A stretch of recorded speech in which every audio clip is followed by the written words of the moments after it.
Hey everyone, and welcome to this week's episode of the Null Podcast. Coming up in this episode, AI-powered detectives looking into cold cases, Verizon suffers a network outage, and what's going on over at OpenAI. And please make sure to stick around to the end for our AI-generated weekly themed outro song.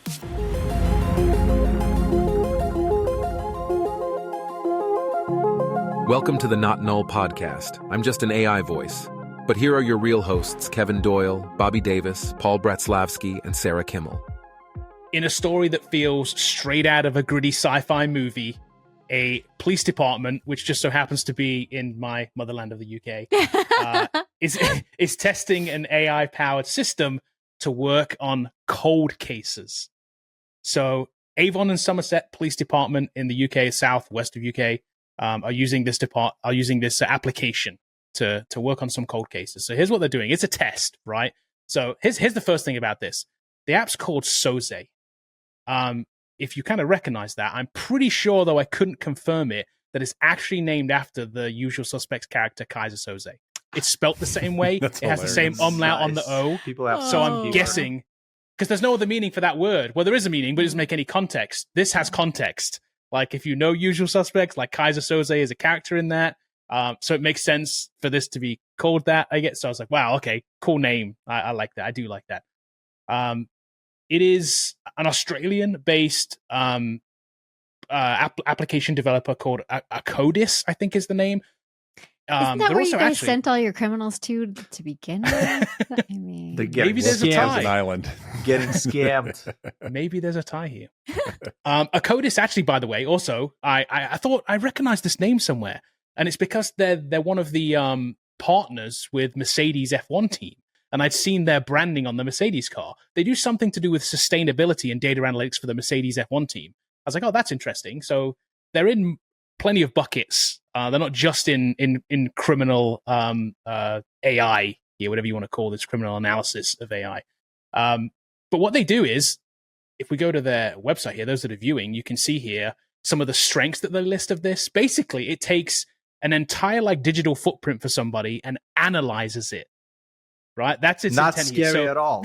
Not scary at all, including things like video footage, financial transactions, call charge records, social media, emails, images, mobile phones, computer hard drives, and documents. Basically anything. Your entire digital footprint, this thing can pull in and analyze. I was like, which country is going to go to dystopian future first? I thought it was going to be us, but you know what? You might win. You might win there. England's going to win that one. Yeah, I think so. Yeah, I think maybe. Even China is taking. I was like, wow. They're like, we're embracing it here. Like, oh my goodness. Bold move there, England. Yeah, they're like, let's see how it works out for them. So here's the thing. Here's the thing that they said they did with this already in this test, right? They said that they gave it a whole bunch of, they gave it 27 complex cold cases as a test, and it took 30 hours to ingest and analyze all of that data. They've said that same analyze and data ingestion would have taken 81 human years of work to do the same amount of analyzation or whatever. So, and Bobby, you'll like this, by the way. Side note, it's also a cloud solution built on Azure. Of course. Pretty cool stuff. So the tech stack's pretty cool. Yeah. So let me ask this question. Are the politicians excluded from this data collection? Absolutely. For instance, is it open to collect data on everybody, or do they have some sort of exclusion clause? This is a good point. This is my first. So I have a series of questions I'm going to ask you guys about this. So this is actually my first question.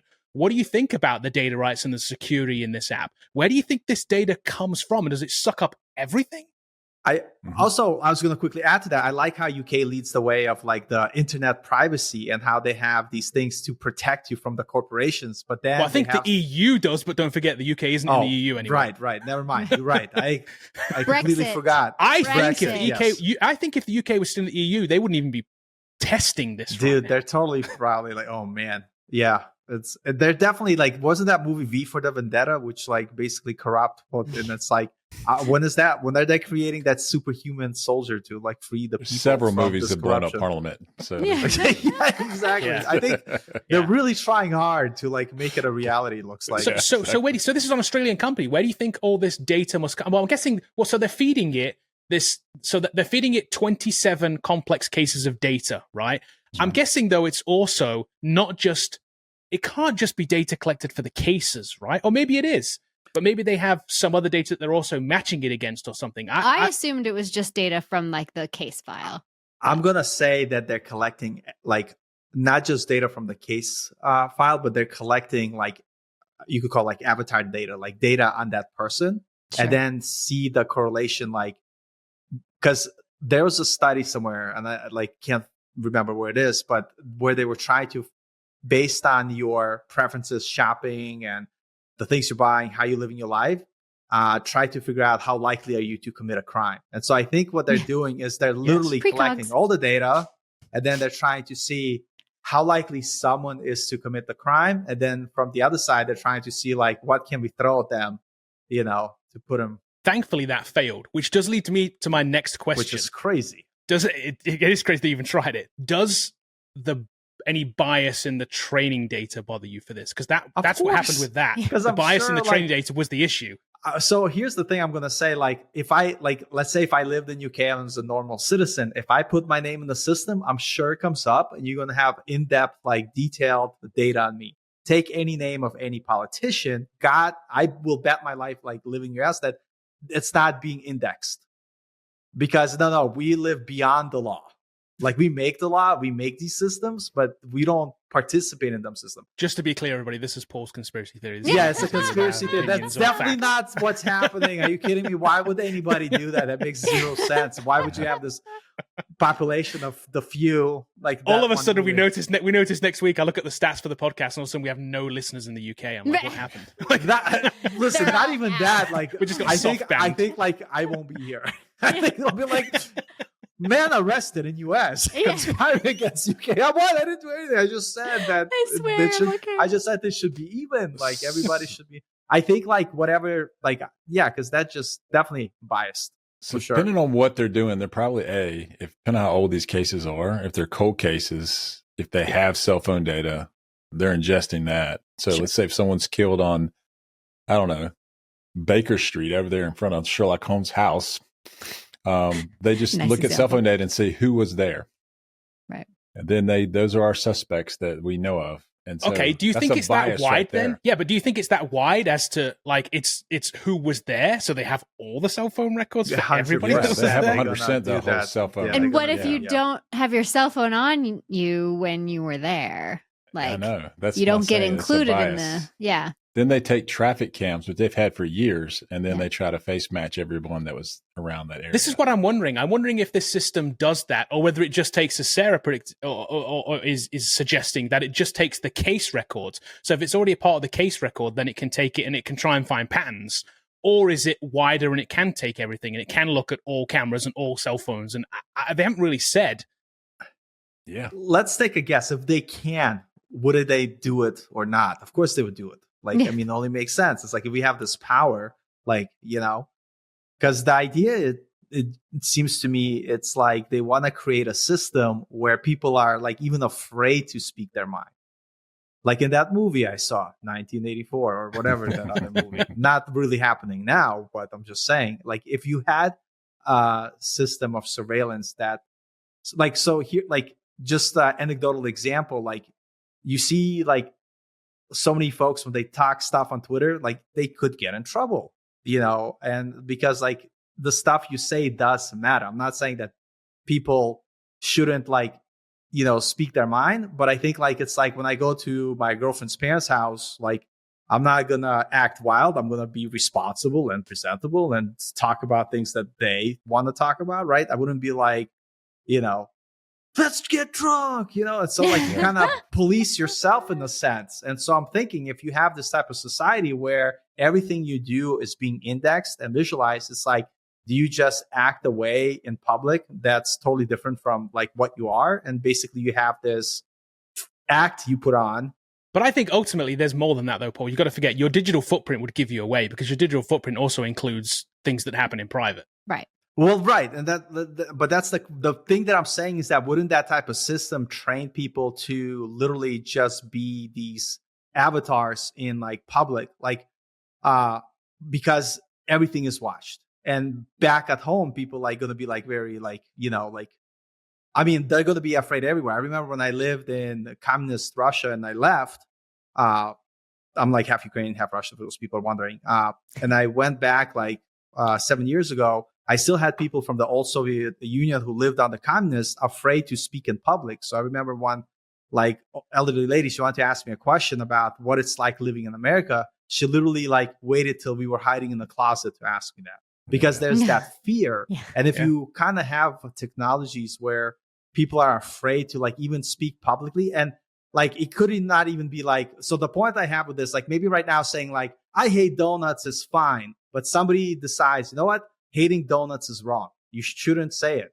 And then like now, like who decides that? But now like you say, I love donuts and you get in trouble. And so like the issue I have with like any system like that is that whoever controls that technology, they're going to be biased to use it against others, but they're not going to use it on themselves. There's just been the human nature, like, you know, of how life is. So here's a question that you'll probably like, Sarah.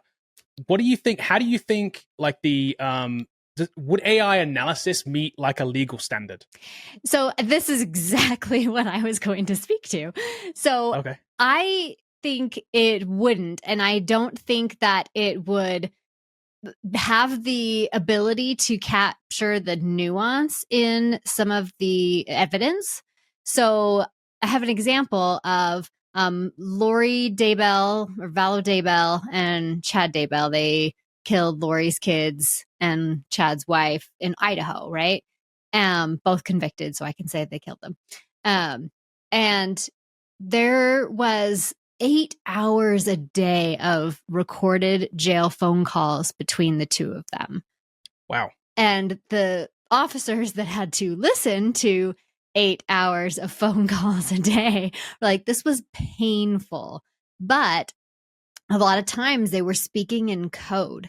And if you're speaking in code, I don't think the AI would pick that up. You know, they would be like, yeah. I wonder. I think it might do a good job of that. It'll be like, I think you're speaking in code. Yeah, that's pretty wild. Like it's AI, like it's really good at finding patterns. Like that's one thing that it's like really good at. And you know, and if you told the AI like prompt, say, hey, I think they're speaking in code. What do you think they could be saying? You know, like this and stuff like that. So the code could come out.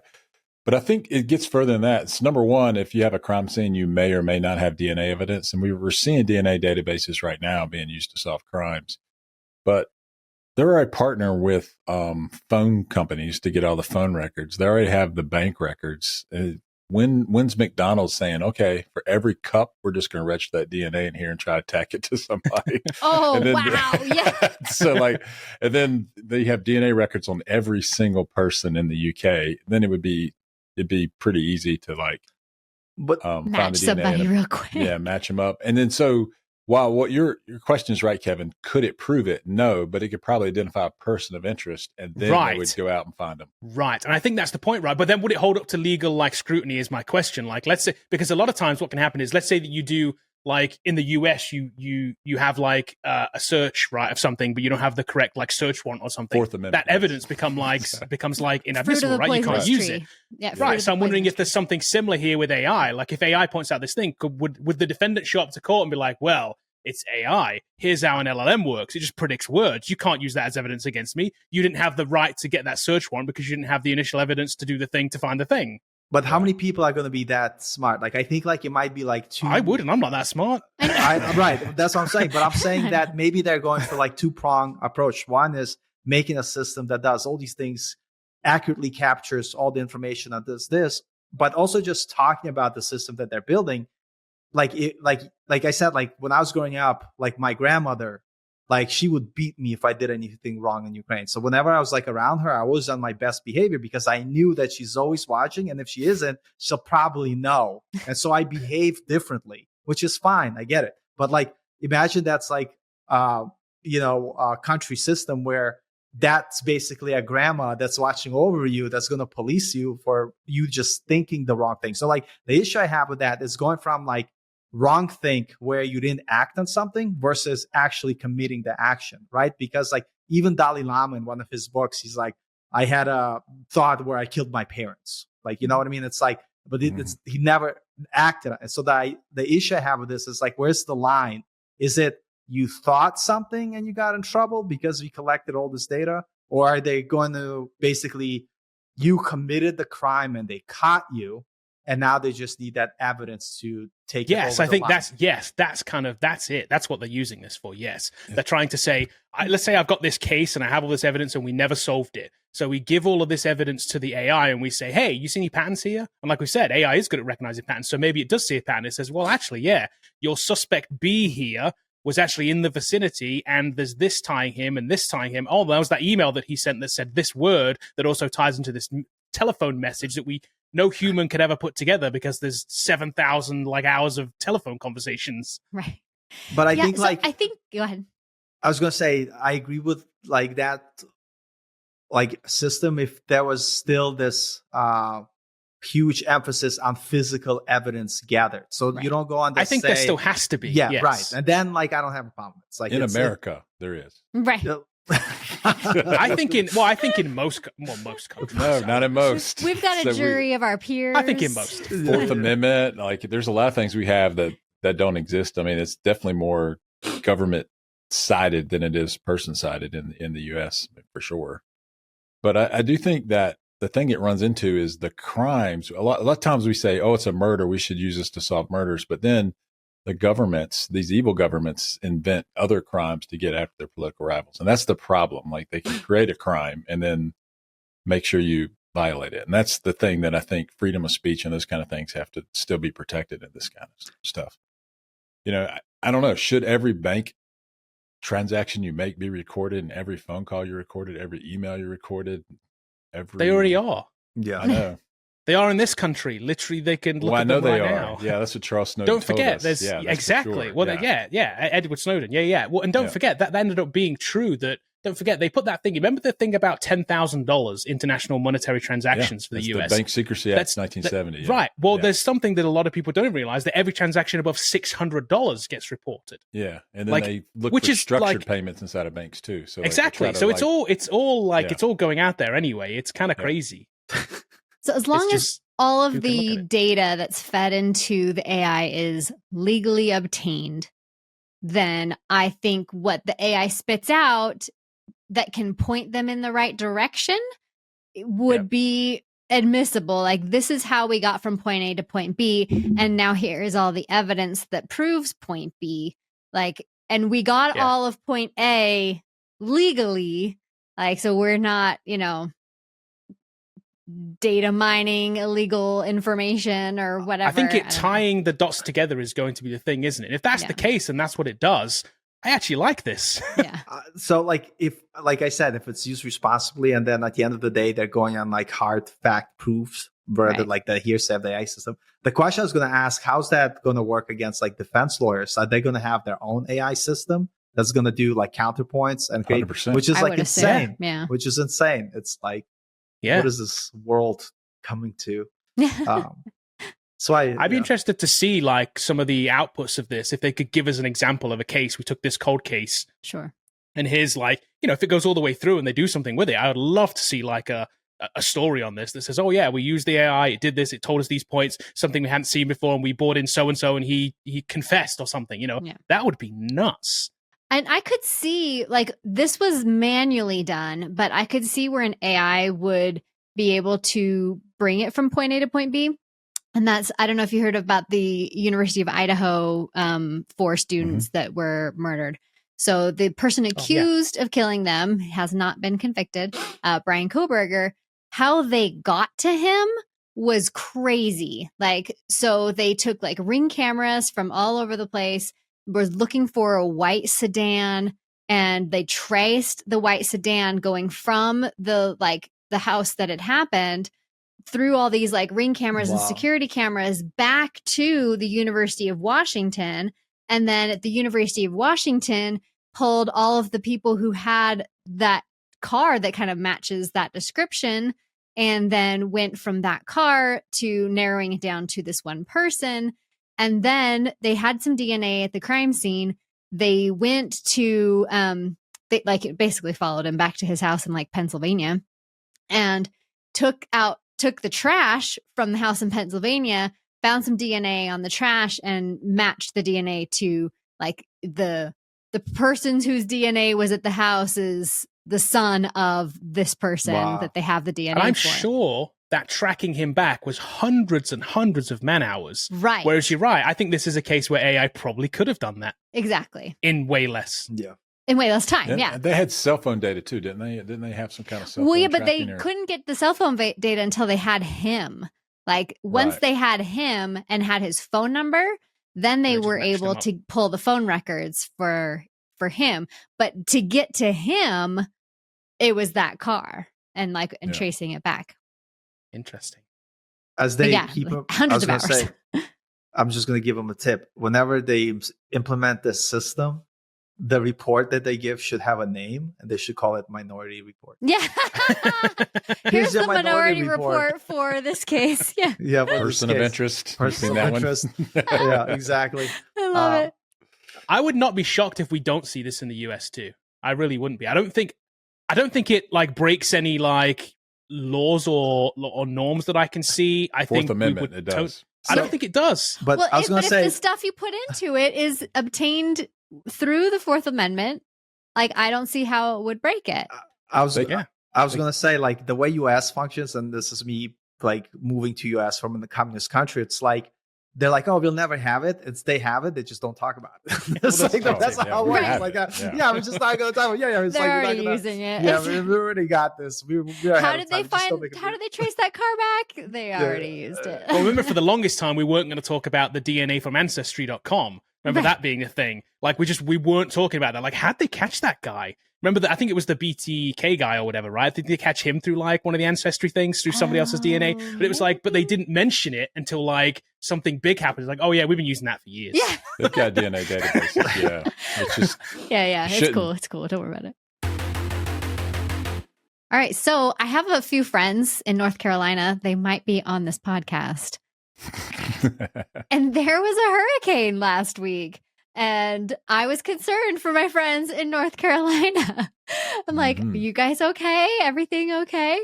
Well, then I came across this article where in North Carolina, so imagine you are in the middle of a hurricane. You have no cell service. Your power is out. So your Wi-Fi is out. You can't connect to Wi-Fi. You can't connect to cell service. How are you going to communicate with people? And when this first was announced, this satellite iMessages, so this just got released with iOS 18, just came out last week. Did they plan the hurricane? Is that, Paul, get your conspiracy Is that the latest conspiracy theory? out? Just read Twitter for 5 minutes. Yes, it was planned. It was a planned hurricane to test out the system. Test out the system. Yeah. But, who planned it depends on who you're voting for. Yeah. Right. It could go either way. But when this was first announced, I really only thought of it in the case of you're lost in the mountains, because I live next to mountains, right? So you're lost in the mountains, you don't have cell service, there's no Wi-Fi. This is really helpful in those situations. And so, but when this all came out, I was oh, wow, that's actually really helpful. So then I had to, of course, because, you know me and Apple, I'm does Android have this? So apparently Verizon and Android are working together on a solution that is coming out. They said fall of this year. So cool. So that will I think every device should have this. Obviously, it requires hardware because it's a satellite receiver that's in it. Right. So they actually had this since. It's been in hardware-wise, it's been there since iPhone 14. My previous iPhone 14 had the hardware, but it was explicitly for SOS, they called it. So basically, you could dial 911 on a satellite call on it from iOS 14, which was great, but you couldn't message anybody with it. So iOS 18 and the new 16 phones, I think it's the new 16. A 14 phone on, if you're running iOS 18, has this messaging feature, and you just go into settings and you if it doesn't detect that you have Wi-Fi and no cell phone, it'll default to it, and you can or you can turn it on and off and test it. I did test it. You've got to be outside, and you basically walk around and you point it at a satellite, and you can send a test message. It's kind of neat. But yeah, I'm sure some of those people out there, with it being so new, I'm not sure a lot of people had it, because I saw a lot of news coverage about people who were just I can't get in contact with loved ones, right? Because of the disturbance, and it was just Western North Carolina was destroyed. Yeah. It's so sad. And a lot of people out there, I'm sure, are still stranded. Even today, we're talking days and days and days you after. You can't get in there without a helicopter right now. Yeah, it's crazy. So this service is it's great. maybe it's a little too late. Right. Sucks. So Yeah.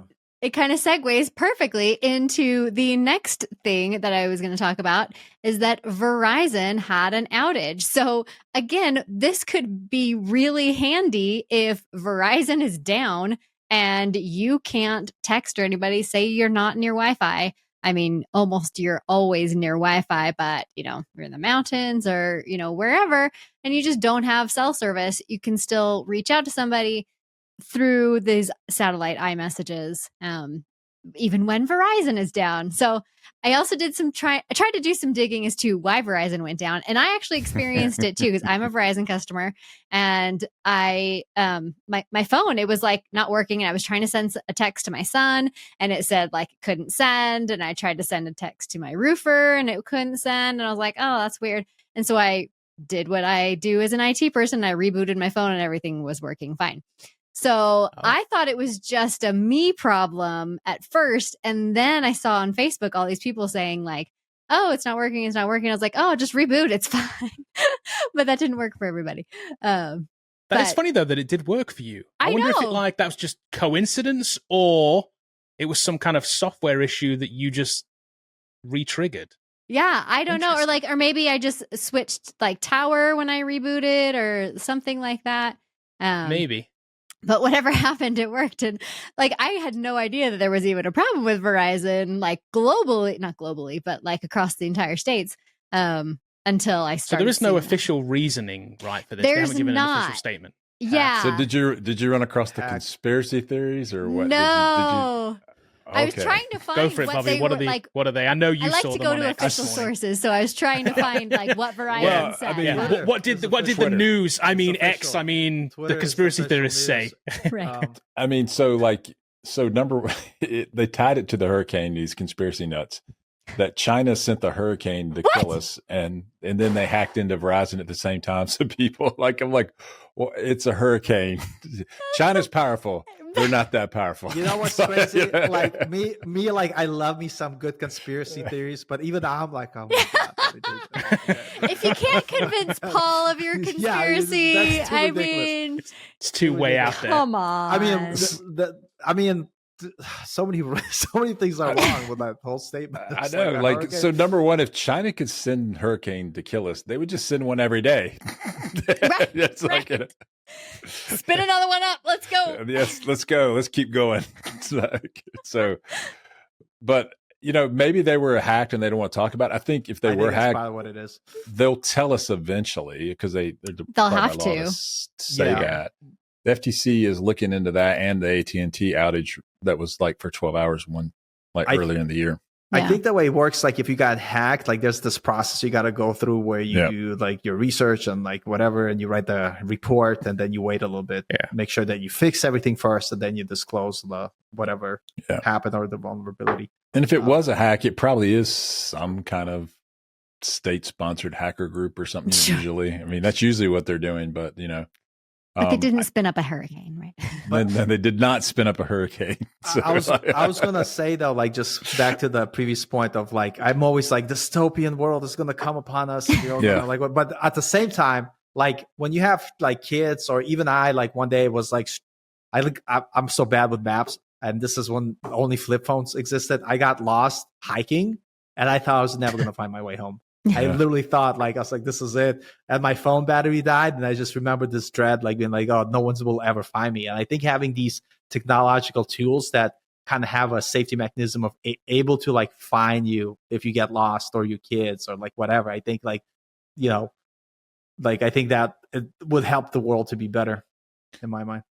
It also shows the reliance we have on these things. If it's out, we're just like, we're running around and we don't have any way to do it. Now, in the case of like what happened in Western North Carolina, dude, there's nothing you could.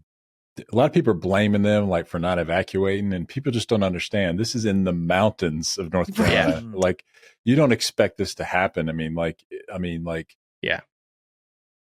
a 1 in 100 year storm. The Florida coastline is who was like expecting it. You don't expect it to go that far. And we had a lot of rain. I think they had a lot of rain the weeks up lead into this, and this river overflowed, and it busted entire dam sections and then, at I-40 are just gone. I mean, like on both sides, mountains collapsed and just mudslid into. Yeah. There's a whole section between us and Asheville, Asheville's like 2 hours from here, an hour and 45, something like that. There's a section about an hour away from here where the freeway just fell off the cliff. And we're talking about the main motorway I-40. Between here and I-40, like it's just missing. Yeah, so getting out of the state, you just can't go that way. You can't get to Tennessee anymore. from here now. Yeah. Jesus. Unless you go through Virginia and go all the way around, so like it's kind of crazy. And then like Chimney Rock is a really kind of quaint village. I've been to it multiple times. Yeah. Gone.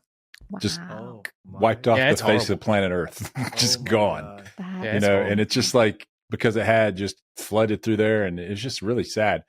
But I do think you're right, Sarah. I want a satellite phone because of this. Like I've been mountain biking, and and if you go anywhere, we get so fixed where we live in the city and we have services, and like we live in the tech capital of Kernersville, but like we have internet here, But when I went mountain biking in Western North Carolina, where I was gone a lot, you go out so far and there is no cell towers out there and there's nothing out there. You're just biking through the mountains and it's fun, but you realize like you can't call anyone, you can't text them. And that's when I started thinking, man, I would really like to have a satellite phone. Yeah, I mean, just a half an hour away from me, I can not call and text people. Like just 'cause you go up into the mountain and the mountain is literally like right there. But that was the big question that I was going to ask you guys, and you kind of already addressed it. Like we're so reliant on these networks. Like what's our backup plan? Why? That was the question I had. Phone? Yeah, double satellite. Starlink. Starlink, maybe. I do like that idea of that. Yeah. The satellite phone is cool, but what about like having always on like internet on your phone, like wherever you are? The Starlink thing is kind of a cool idea. But I looked at it. They don't really. They've announced it, Kevin. You're gonna laugh. It's not quite available yet. What a surprise! It's Musk vaporware. What a surprise! It's Musk vaporware. I think it works. They just don't have a plan that you can like buy it like in your Verizon shop where you can get a Starlink phone. Yeah, they don't have anything like that. They probably requires some kind of additional hardware. I'm guessing. Which the only reason I don't like this, my ultimate excuse has been, I must have missed your call because I didn't have cell service.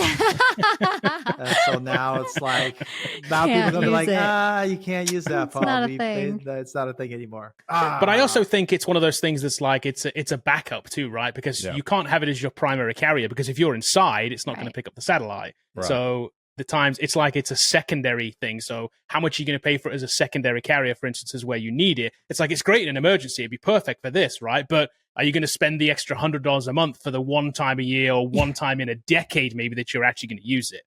Right. Yeah. I don't know. So here's the thing I have, like coming back to the people who thought China set the hurricane. I mean, like, I feel bad for them because, like, imagine how hard their lives got to be. They're like, we're always being watched. We can't have a cell phone. It's always on. So, like, the where I'm getting this, the company that makes those like tents that blocks all the signals, I think I'm going to invest in that company in stock. Smart. Because a bunch of people are going to buy them because they're going to be all we're paranoid. Super smart. They'll be like, oh no, the signals, they're catching us and whatever. It's like, in all seriousness, though, that it does make me mad when people blame other people when there's like this act of God that you can't get out of the way of. I mean, like what? Like you should have left. I'm like, well, I mean, it's easy to say. that annoys me too. It's like it's easy to say, and it doesn't matter. I mean, these people live in the mountains. You never think that the mountain is going to fall down. I mean, it's like it's. Well, here's it's the insane, thing: if we would have had, they had 30 inches of rainfall. Oh, okay, we had like 3. So if we would have had that 30 inches of rainfall, I'm on I'm on a bit of a hill where I live, and I know it would have flooded here with that amount of rain.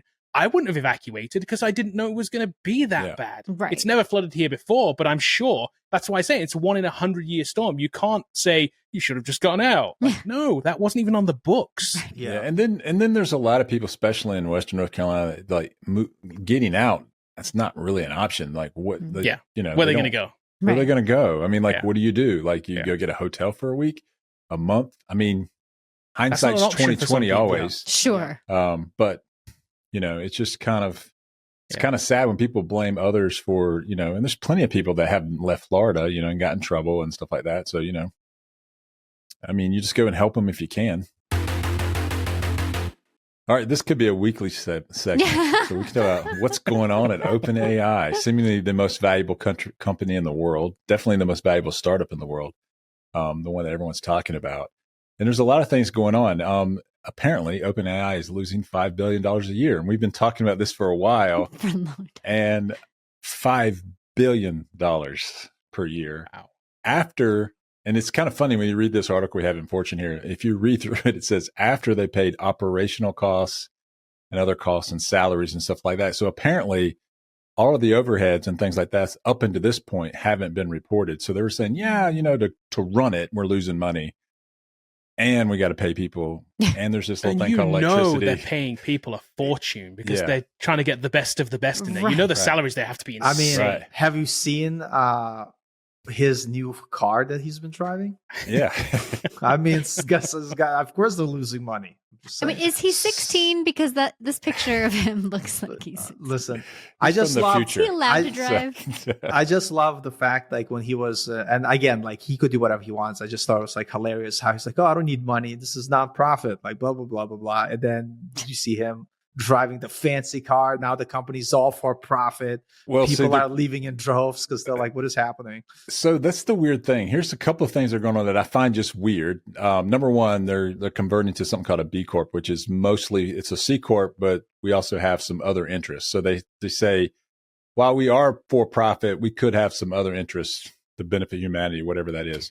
So that allows them to convert this, nonprofit into a for-profit company. And up until this point, Sam Altman's always said, I'm just doing this for fun. I enjoy it. I really like it. They made fun of him in Congress. That's what he told Congress. Yeah, that's what he told Congress. His stock payout is between $7 and $10 billion, like in this new thing.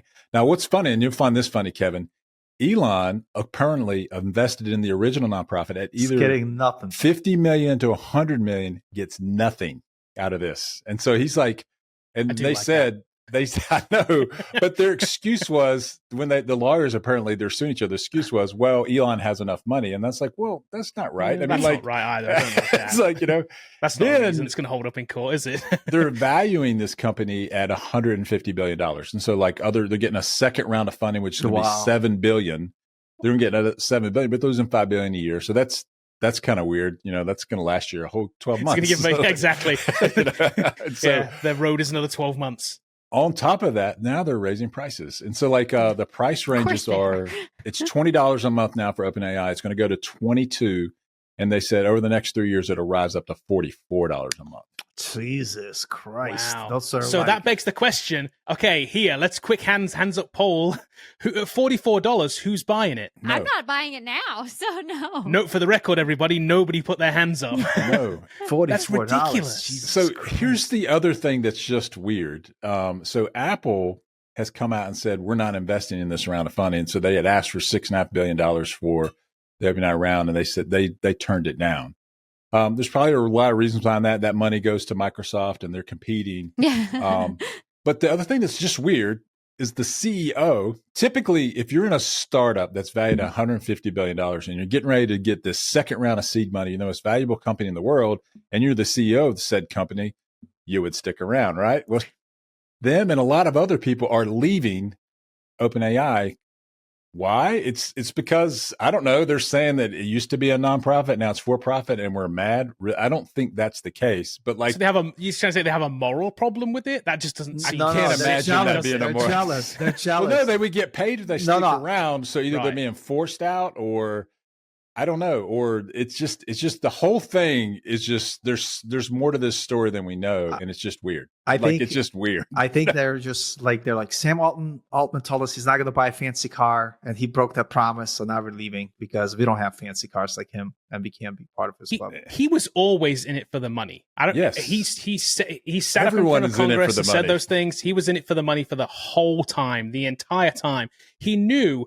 Like, if you have this nonprofit and you can create this thing and he pitches it as this like world-changing technology and it takes off, he knows ultimately there is a payday at some point in this thing, quite early on in this case, because this is not at the end of the road. This is kind of at the beginning of the road.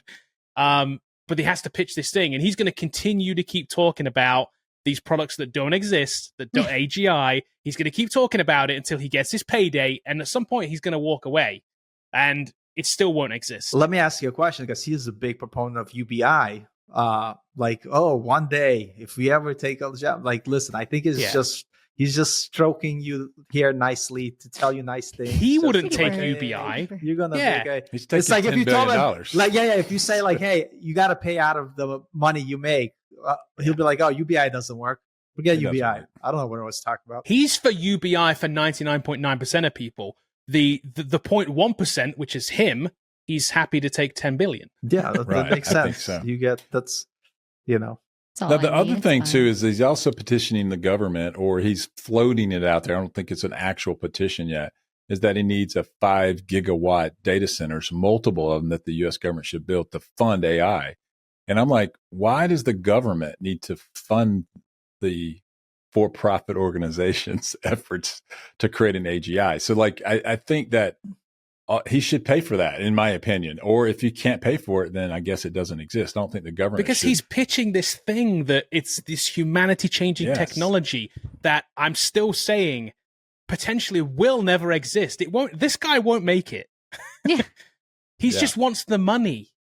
Right. So people can't see that. So the thing that I see, and if I had a whiteboard, I would write up like how I see this playing out. But if I had a whiteboard, I'd write up like there's 4 competitors in this, and you have Microsoft, which owns most of OpenAI. So we can put those two together. You have Apple and you have Google. You have sometimes Amazon in this. You know, they've got their little thing too. So like Meta is the other one. And so like these 3, Google, Meta, and Microsoft, are going to take all the queries when we query an OpenAI, and depending on which AI are we going to query.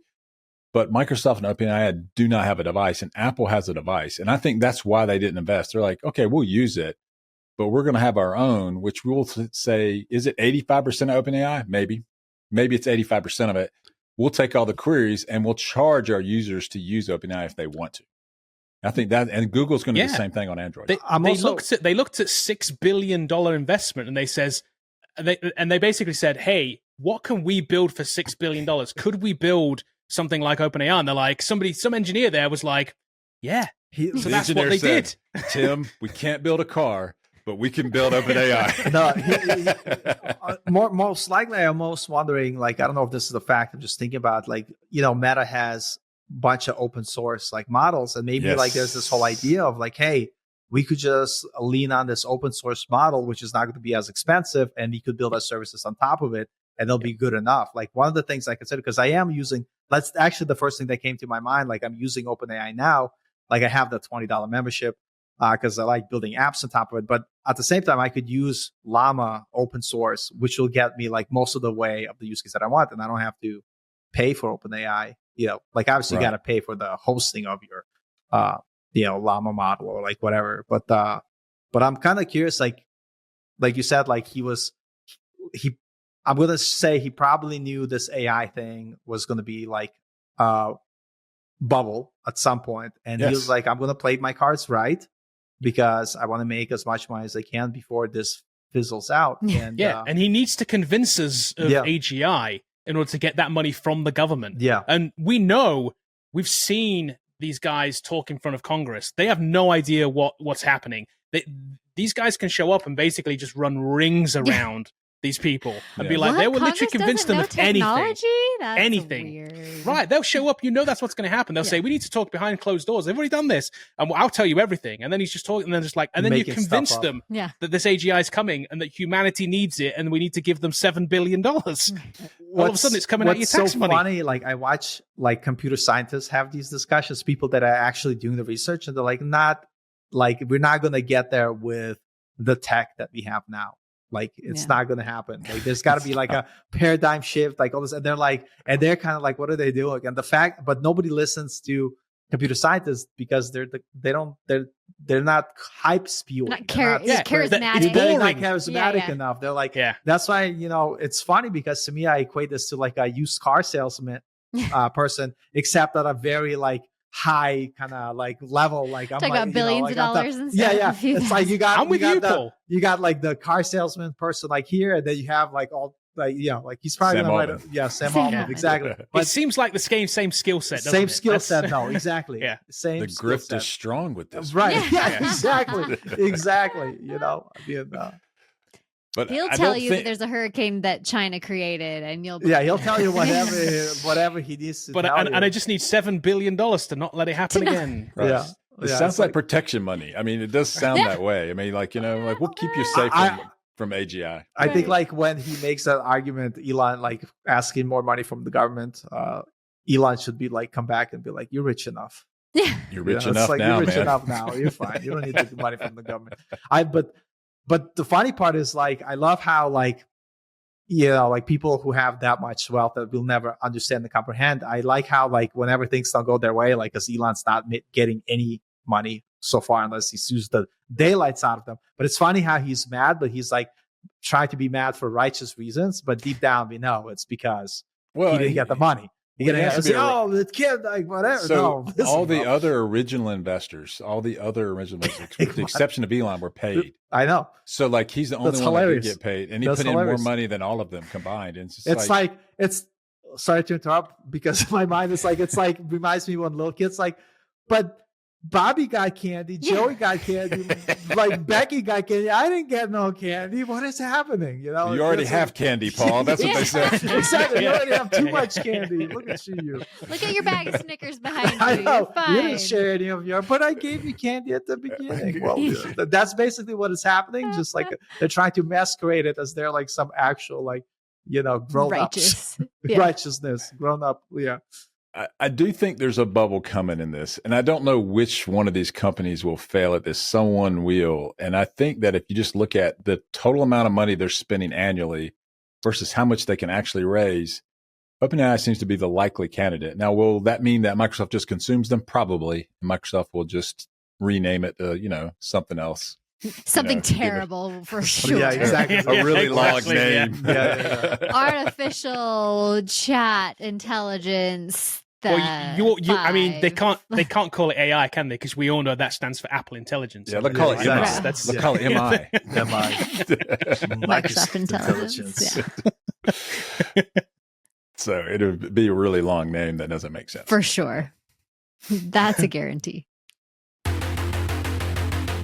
Well, that's it for this episode of the Not Null Podcast. If I could ask you to do a couple of things, please let a friend know about the podcast and leave us a rating and a review wherever you listen to this podcast.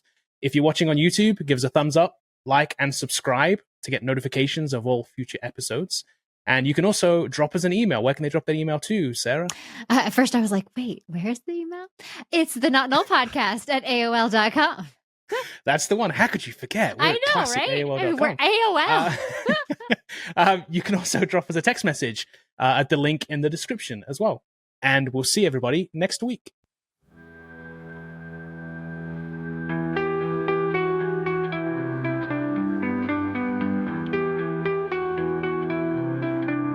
Susan, whisper through the wires, cold case files, AI eyes.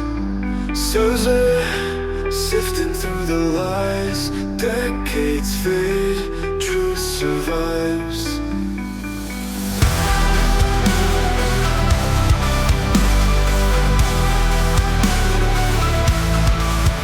Susan, old crimes locked in the past, files too thick, the shadows cast. Now a machine digs in fast, secrets that we thought would last. Susan, whisper through the wires, cold case files, AI eyes. Susan, sifting through the lies, decades fade, truth survives.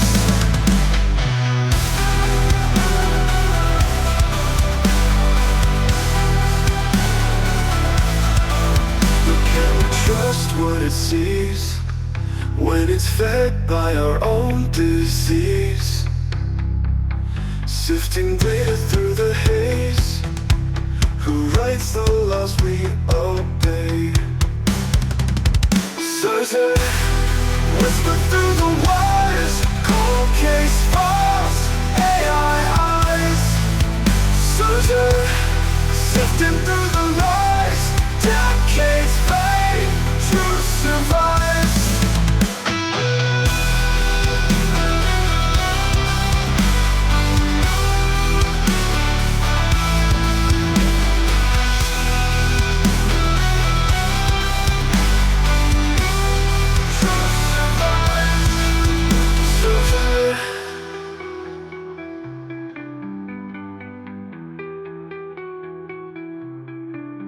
Susie.